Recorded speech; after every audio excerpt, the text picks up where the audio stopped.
Many gathered in Houston to honor the life of George Floyd. Texas A&M San Antonio sent out emergency notification of a community member possibly being exposed to COVID-19. Texas A&M University-San Antonio's athletic program gets ready to debut its season with the hiring of new coaches. Find out more in Jaguar Sports.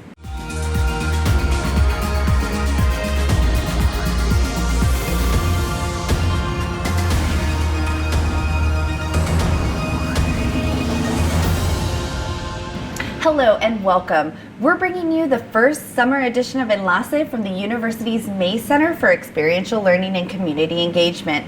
This episode will cover campus news as well as news in and around the city. Texas A&M University issued an emergency notification via email June 11th. The notification read that an unidentified male had tested positive for the COVID-19 virus and had been in the area of Cab 108 and Madla 212. An update to notification followed up saying that the individual had not actually tested positive, but that he was going to get tested that day and as an extra measure not return to campus for at least 14 days. The campus immediately closed down the areas the individual used and began sanitizing following the CDC and public health protocol. We recently lost one of our former Jaguars, Dr. Adrian Sorel. He was an associate professor in the Department of Education and Leadership Participation Program. He was surrounded by family and colleagues who loved him and started a scholarship in his honor. Dr. Teresa Garfield was a close colleague of his. First of all, he was a generous person of spirit. What I mean by that is that he is a gentle soul. He was approachable and he was gentle, and once you got to know him, he had this really wild sense of humor. Dr. Melissa Joswick tells us more about the scholarship in his memory. One of the things that I think is important to highlight about Adrian is that, he was that really quiet, sort of in the background kind of a person, but yet he was a huge fighter, and he really was an advocate who tried to make change. Texas A&M University-San Antonio's General Food Pantry collaborated with Spurs on June 10th in a curbside event which provided 300 hot meals to assist those in the community suffering from food insecurities caused by the pandemic. Participants were able to drive up and receive their meals while they stayed in their cars. Most of the meals were provided by the San Antonio Food Bank. The general store on campus had already provided nearly 70,000 meals to students and their families during the COVID-19 pandemic. This is possible because of the Jaguar Lift campaign, which exceeded its $25,000 goal. If you're interested in donating in the campaign, you can find the donation form at tamusa.edu/giving. Many of us during the pandemic missed the personal care services and waited for hair and nail salons to reopen. Armando Villarreal spoke to one local salon owner who talks about following the new guidelines. After being closed for more than 6 weeks, barbershops, hair, and nail salons have been able to operate again since May 8th. If you haven't yet had the chance to get a haircut, here are some new things you might expect on your next visit. They have to wait in the parking lot because we're doing only one person in at a time. So when they come, they call us when they arrive, and if we're ready for them, we let them in. I check their temperature, we give them hand sanitizer, or they go wash their hands and then they sit down. We disinfect before, after. There's a disinfectant at every station. So if they go from here to the shampoo bowl, we disinfect before, after. They keep their mask on at all times. Brandy Cardenas, owner of Estilo Salon, says following the CDC guidelines are the only way to assure her salon's safety.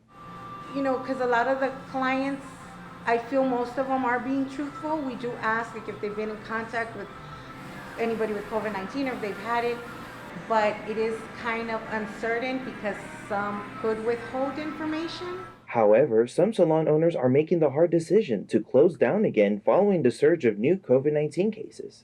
Now, Walker's Nail Tech makes house calls and travels to clients' homes. For it to be the comfort of my own home, it's a little bit more of a benefit because, I'm not close to others. The lady has a mask and I have a mask. Adriana Walker, a San Antonio resident, says her usual nail salon was one of the first to reopen in early May. but has since shut down due to concerns of a second wave of coronavirus. Hopefully we're just not stuck in this quarantine forever. I definitely want to go outside. Stylists are encouraging clients to schedule appointments in advance to limit the number of people, wear face coverings at all times, and keep a social distance of 6 feet when possible.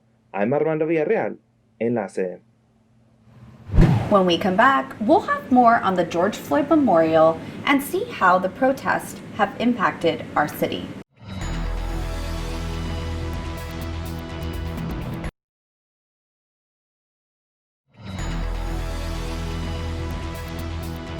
The city of Houston honored George Floyd, who passed away in police custody in Minneapolis on May 25th. The memorial included family members, politicians, attorneys, and activists. Armando Villarreal was there to cover the public viewing. Thousands of people gathered in Houston, Texas, as mourners paid their respect to George Floyd. People lined up for hours at the Fountain of Praise Church for George Floyd's final public memorial on June 8th. All races, shades of color, ethnicities coming out to really support, George Floyd and his family means a lot. He not only touched Houston and cities across the nation, but the world. Civil rights leader Reverend R. Sharpton, George Floyd's attorney Ben Crump, and family addressed mourners outside of the public memorial.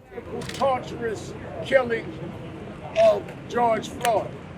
8 minutes and 46 seconds. Most of you can't stand on one leg. 8 minutes.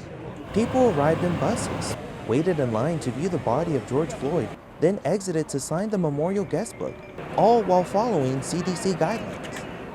Thank you. Praise God! Thank you. Praise God! Houston Police Chief Art Acevedo says HPD is there to keep everyone safe and help everyone pay their respects to George Floyd's family.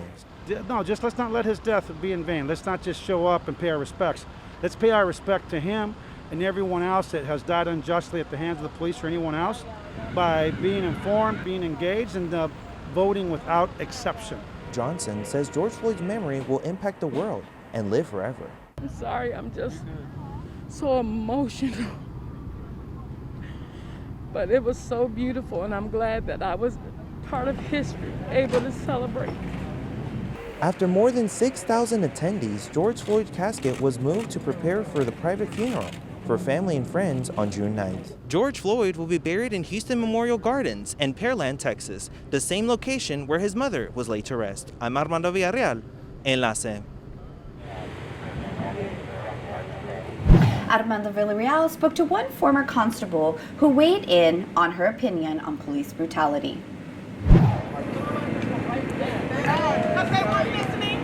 Hundreds gathered at Travis Park, holding up signs with messages about ending police brutality. Former Precinct 2 Constable Michelle Barrientos Vela spoke to a group of protesters on June 7th about her experience in law enforcement and the reality of police brutality. Look at that. It's not me. It's about them.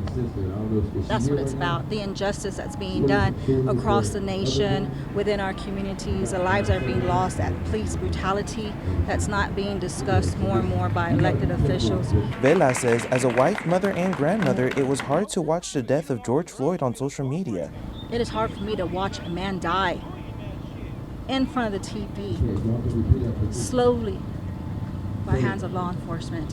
Vela says in order to make real change, law enforcement needs to get rid of police unions. Like I said, as an elected official in the past, I have terminated officers, and yet the district attorney has allowed them to go back in and receive their job.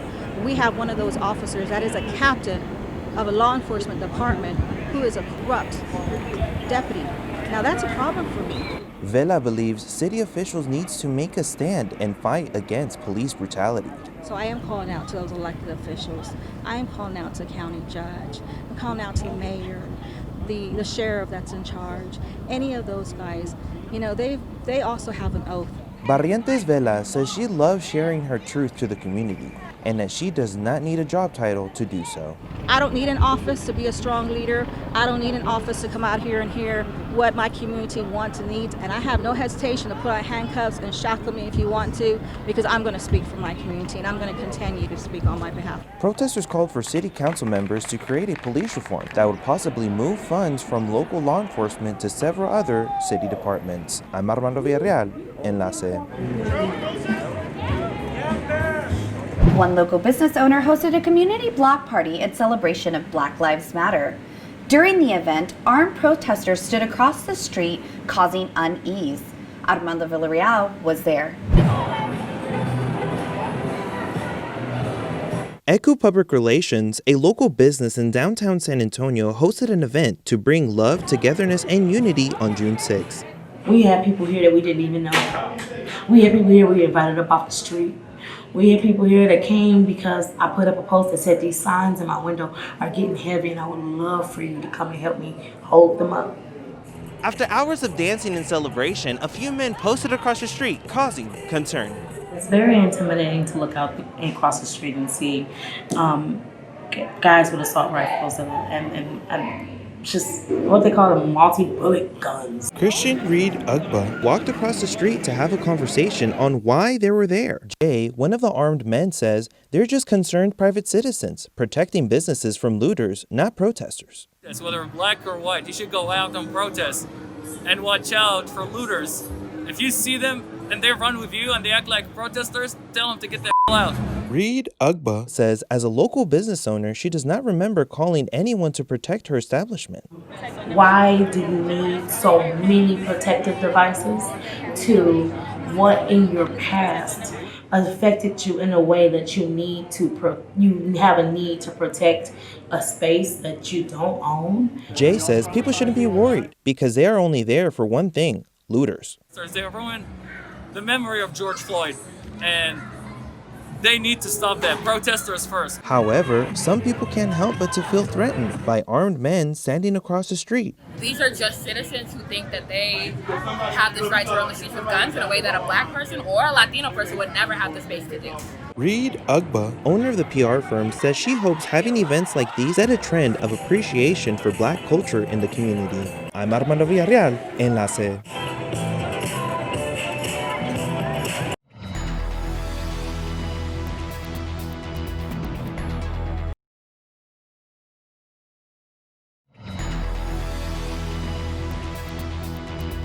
Hello and welcome back. With recent protests in honor of the life of George Floyd, law enforcement has faced a lot of backlash, not only in our city, but all over the nation. Joining us here today is SAPD spokesperson, Officer Green. Welcome. Thank you for being here today. We appreciate it. Thank you for having me. I'm so honored to be here. Thank you. So in light of recent protests, what have we learned? What have we learned from this experience? What to do, what not to do, and how can we use this to implement change in our community? Because obviously people's voices want to be heard, and we need to come up with a way of how we're going to make their voices heard and how we're going to implement this change in our city. Yeah, people are, really hurting and they're upset. Right. And that's really coming to surface because they feel like they're not being heard. And so, and they're reaching out for help. Mm-hmm. And we, as a police department, as men and women who have signed up to sworn an oath to serve and protect people who are crying out for help, have an obligation to listen and see where we can do better. And so this is going to be I think, something where we're going to have a lot of one-on-one conversations. Right. A lot better communication. I've had the honor of taking part in one of the marches, and there was a lot of great energy, but I can also see there was a lot of misinformation as well. And people were predicating their hate and negative feelings and emotions off of that misinformation. So the first thing that we have to do to move forward is to understand each other. Right. And so that's something that we're working on. How can we help people understand in our community here that you are here to serve and protect, not necessarily, be represented on one officer's action that you obviously have said that you don't agree with, nobody agrees with, very upset and angry about. Right. How can we bridge that gap and let the community know that SAPD is here to serve and protect? Well, again, I think it's just getting to know us a little better and us getting to know our community. There has to be a little bit more conversation. And that's why I want to say that we can do better. And you have to take a posture of humility. Right. Everybody does. And so I have a dear friend and coach of 32 years who recently passed away. He's a father figure to me. And he poured his life into thousands of students that came through the school district. But he would challenge us with a saying that said that was good enough isn't good enough. If you're just going to be settled for just, okay, that's good enough, then you're not meeting your maximum potential. You're not meeting what the good Lord had planned for your life here on earth. Right. You know, all of us have a plan, all of us have a calling, whether it be in uniform or not. Even as a college student, you have a calling. And so with that, I always encourage people to serve, to volunteer. And so what we could do, again, us, the police department can do a little bit better, is serve more with our community. Well, thank you so much for being here and inviting us into your headquarters and inviting us into your home today, and we deeply appreciate it. You're welcome anytime.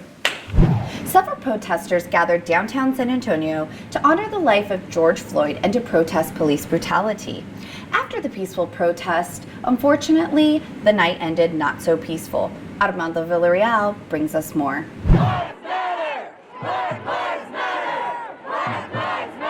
Thousands of people gathered at Travis Park to march in solidarity with demonstrators across the country.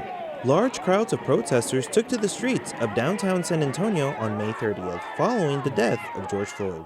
I feel good that people, came out and showed love for justice for Floyd.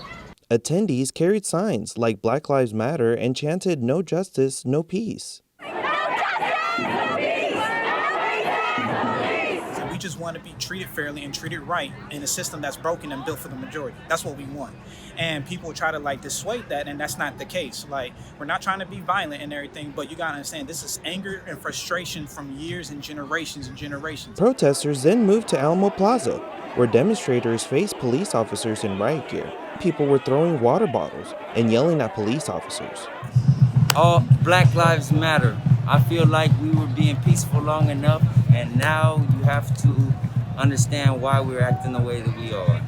Police officers formed a barrier between protesters and a group of armed men who call themselves the Texas Freedom Force.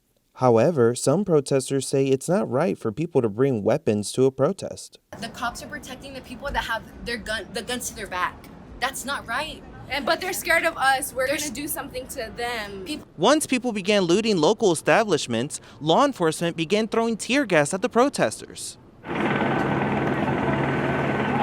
standing there right there peacefully, and then all of a sudden it's tear gas at us, people running everything.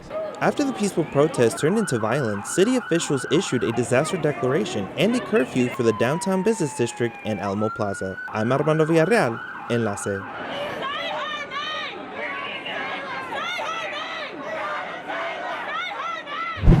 After 5 days of protest, one local church organization joined several other churches to bring unity with worship.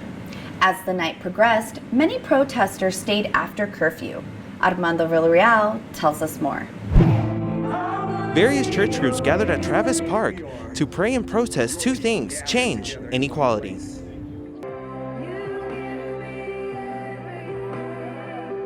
A crowd of over 500 people joined together for worship and prayer on June 3rd.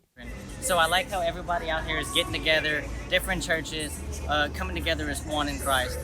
The event was hosted by Community Bible Church to bring unity and hope to the community. It's so gratifying that people would come together and pray together and encourage one another, especially in a day when there's so much trouble and division and anger and hostility. But here it's just a great spirit of hope and love. However, even past curfew, more than 100 people remained at Travis Park.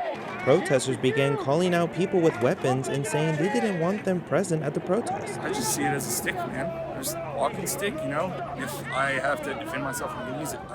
I'm not gonna carry around a gun and blast somebody. That's not what I'm here for. I'm here for everybody else. I'm here to make a statement in my own way. SAPD Deputy Chief Gus Guzman was handed a megaphone to talk to protesters and remind them of the 9 p.m. curfew. This group assured me that they were going to respect the curfew, and that is my message to Chief McMahon, is that this group is very compliant, very cooperative, that they would respect the curfew. Some protesters were happy to see police officers responding in a peaceful manner. Felt great. I really felt sincerity in his voice when he talked. I really felt like we were being heard, and I really hope that he does deliver on his promise to come and support us tomorrow. According to SAPD, the group of protesters were very well behaved. This is one of the best behaved groups that we've had all week. Thank you.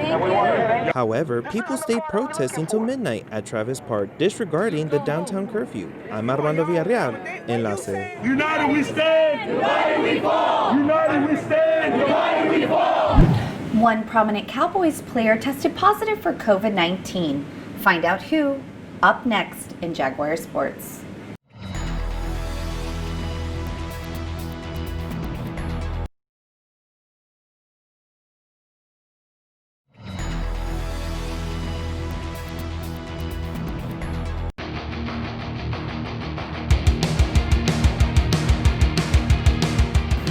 Buenas, los saluda Alejandro Diaz y bienvenidos a Jaguar Sports, como siempre trayéndoles lo mejor del mundo deportivo.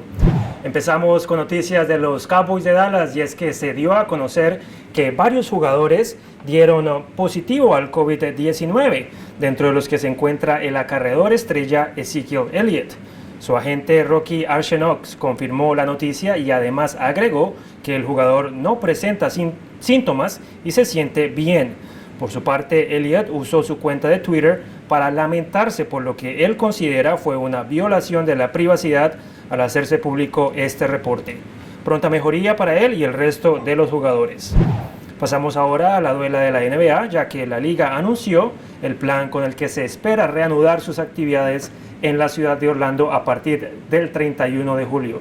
El plan considera concentrar a 22 equipos en los hoteles de Disney en Orlando y disputar 8 partidos para cerrar la temporada regular y además los playoffs en el complejo de deportes de ESPN. Dentro de los equipos que estarán disputando su paso a los playoffs se encuentran nuestros San Antonio Spurs, que buscarán continuar la racha de 20 temporadas seguidas accediendo a los playoffs. Otra liga que también se prepara para retomar actividades es la United Soccer League o USL, de la que hace parte el San Antonio FC. La Junta de Directivos de la liga votó a favor de resumir la temporada 2020 con julio 11 como fecha tentativa para reanudar los juegos. A través de un comunicado oficial, la liga también anunció que el resto de detalles concernientes al formato de competencia, horarios y transmisión serán dados a conocer en las próximas semanas. Así que pronto volveremos a ver acción en el Toyota Field. Y para terminar con el semestre de otoño a la vuelta de la esquina, se acerca también el inicio del programa deportivo de la Universidad de Texas A&M San Antonio. Nuestra reportera Jessica Lann estuvo hablando con el director atlético y los entrenadores que marcarán historia por ser los primeros en la historia del programa deportivo de la universidad. Texas A&M San Antonio recently announced the appointment of its first 3 coaches and an associate athletics director to begin the launch of its first intercollegiate program. Christy Cano is the newly appointed men's golf coach. When you're first starting out, with the corona thing and then not playing in the fall, that might be adjusted a little bit, but my goal is to have anywhere between 8 and 10 players, at any one time. Somebody's interested in participating in, fall 2020, spring 2021, golf program, I would, direct them to the athletics, portion where there's a recruit form. Cano says that the program will use the Golf Club of Texas's field for practices for the upcoming fall semester. Nicole DeFore is set to start the first softball team on campus. It's an honor and a privilege. I'm a San Antonio native, and I feel like it's just a wonderful opportunity to give back to the community that, helped shape the person who I am.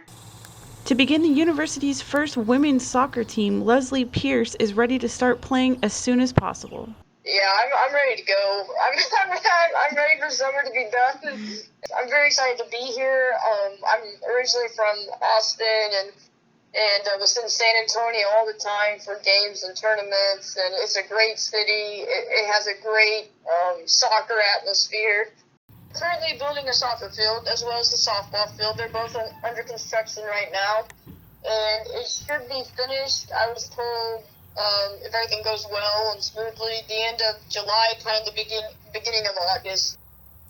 All newly hired coaches begin preparation in each of their programs, and for any students interested in the sports, you can sign a form of interest online and help lead the Jaguars to athletic victory starting spring 2021.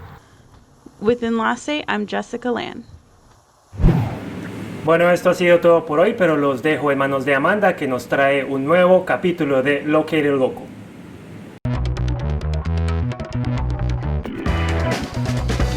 Hey Locators, this week we're featuring the 78251 zip code Westover Hills Nutrition. If you're looking for a fun way to jazz up your health drinks, this health cafe is serving up shakes and teas with a great taste. Let's take a look.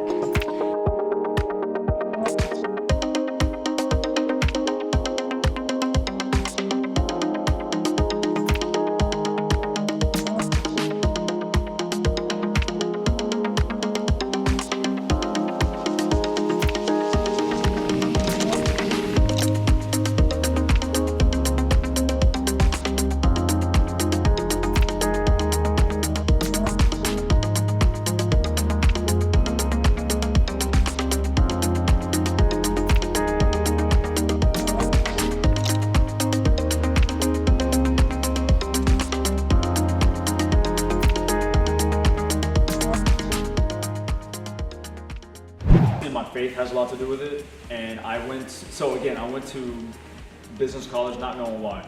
Got my basics out of community college. I go to UTSA, and they're going, you got to pick a degree. Pick business because there's aspects about business I like. Fast forward, I graduated, and I was still working for corporate America. So when this business opportunity was presented to me, it wasn't what I wanted to do. However, I felt that tap on my shoulder, and for me, I felt God saying, I have something greater prepared for you. You want to do something that you enjoy doing, and you want to do it for me, and you don't want to be stuck in a cubicle. I'm showing you there's an opportunity here. Every year, every month, every week, every day longer that I do this, I find a deeper reason. I find a deeper, meaning, impact. And so I just feel like, to me, why and what it means I'm in a position to help others. It means I'm in a position to empower people. Obviously, the whole point of it is to be a healthy cafe where people can come hang out, right? That changed in March. But because we are an essential food source, because we are essential, we're able to stay open. And we did start doing curbside. People can message us on Instagram. We're at the Hills Nutrition on Instagram. And people send in, what they want, what time they're going to be there, what car they're pulling up in, so we know when to expect them. People can find our emails and phone numbers on our social media pages. On Facebook, it's Westover Hills Nutrition. So we get messages on Facebook and Instagram. Also, people can have this at home. So maybe they can't come here because of whatever reason. If they reach out to me or one of the people who work here, we're able to show them how they can get this at their doorstep at a reduced price. For Enlace, Amanda Barela. A special thanks to the Mays Center for allowing us to host our first summer episode of Enlace. Nos vemos la próxima semana. See you next time.